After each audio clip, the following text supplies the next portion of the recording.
You looking to crush your waiver wires this week? Grab some IDP gold? We've got it right here for you. Let's talk about some defensive linemen that are going to win you matchups starting in week 6 on.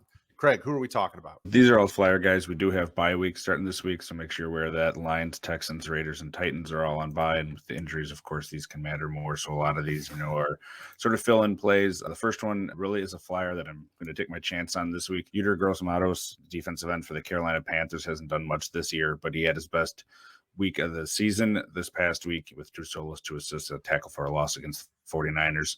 He is playing between 65-70% of the snaps each week, and they're going against the Rams, who have just been abysmal at protecting Matt Stafford. So I'm taking a chance on this one. He's pretty much free all over. Next guy's a little bit more rostered. Al-Quadin Muhammad of the Bears, 58.11, 58.11. I guess snap share on the year, 5 solos, 11 assists. So nothing really to write home about, but another matchup play against the Commanders, who have given up the most points to opposing defensive ends.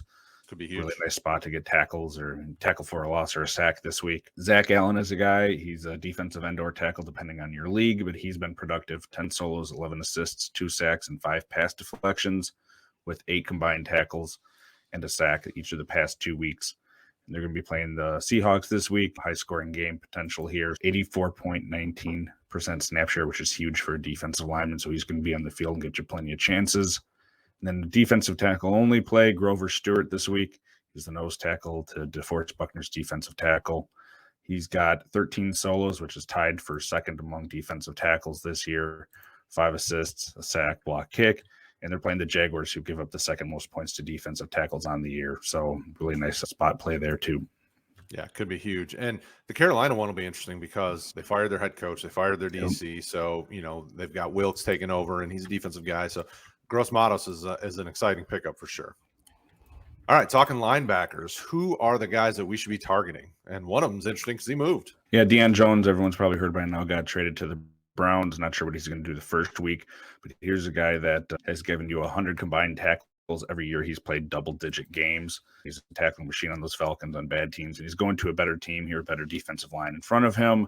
He's probably going to end up being the guy in the middle as JOK plays all over the field. Anthony Walker Jr. is out for the year, and Jacob Phillips has not really shown the it factor yet for them, clearly why they're going to upgrade. So if he's available, and he is most redraft leagues, go grab him. Cody Barton's another one. He's just the second linebacker to the Seahawks here to Jordan Brooks, but he's holding his own. 26 solos, 20 assists, 2 tackles for a loss, a sack, and a pass deflection on about an 85% snap share. You can find an article I wrote about him over at rotoheat.com as a potential sleeper going into this year, and he had that breakout as its second linebacker. They've had 2 really productive linebackers most of the time in Seattle there, and it looks like he's going to be continuing that trend for the Seahawks. Juwan Bentley, so he's the best option, a bunch of whole yuck for the Patriots linebackers. He's got 10 solos, 21 assists. So if you have just straight tackles of any sort counting, that's great. If it's broken apart scoring wise, maybe not so great, right. But tackle for a loss and a sack. But he has the highest snap share for him again. And they're playing the Browns. If you've seen how the Browns and the Patriots are playing, it's probably going to be another run heavy game with a lot of tackle opportunities for those linebackers.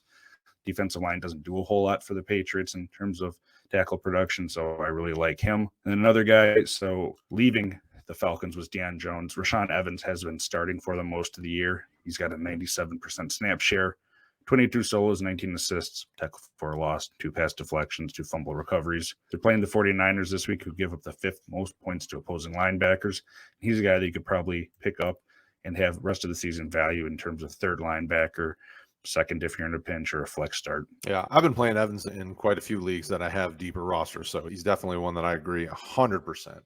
All right, moving on to the defensive backs. We've got quite a few. We've got some good ones. We've got an unfortunate fill-in if you're a Marcus Williams owner. I cried with you because I lost him in a few spots as well. So who are we going to target this week, Kraig? Yeah, we'll start with that. So it all depends on who you talk to out there. A lot of people think, oh, Kyle Hamilton, the first-round safety. They've got to play him now. Didn't really do that last week. It was Geno Stone that filled in and played pretty well for him. I'm not saying Geno Stone is going to give you Marcus Williams' level of production, but if you're looking for a guy, because, Williams is going to be out for a while with that dislocated wrist, it seems like he's going to be the first guy up there. And the Ravens have given up a lot of points as far as on their defense. So their defense is scoring. Real-life defense is giving up points, so you're getting IDP points. Geno Stone feels like the fill-in at this point from everything that they're saying and what we've seen if you're really desperate. Julian Love Outside of when he was hurt in week 4, he was 100% snap share every week with at least 5 combined tackles. They're going to be facing the Ravens, who we just talked about, who give up the 9th most points to opposing safeties. That explosive offense. Julian Love is a guy that might have rest of the season value too. And then Jordan Whitehead. So you know that the Packers, if you listen to anything that Aaron Rodgers says, that team is not going to be in a good mood going to face the Jets after just losing to the Giants. Whitehead is about 100% snap share. It's not quite there, but it's pretty close. And the Packers on the year are right up there at the top with points allowed to opposing safeties. So for a guy that's already getting you some tackles, and we've seen him previously in Tampa and other years do well, I really like him a lot. And then a cornerback league, this is a guy that I have in a couple leagues that I do really like, Paulson Adebo. Reason his stats don't look that great is he didn't play the first 2 weeks and he played like a 14% snap share in the 3rd week. But the past 2 weeks, he has 100% snap share, and he has 8 solos and then 6 solos and 2 assists across from Marcus Lattimore. Really like the position that he's in, and they're going against the Bengals in what looks to be another high-scoring potential game. The Saints have been all over with that, and the Bengals breakout is coming. So I think Adebo has rest of the season value too if you're required to have a cornerback and you want to pick one up.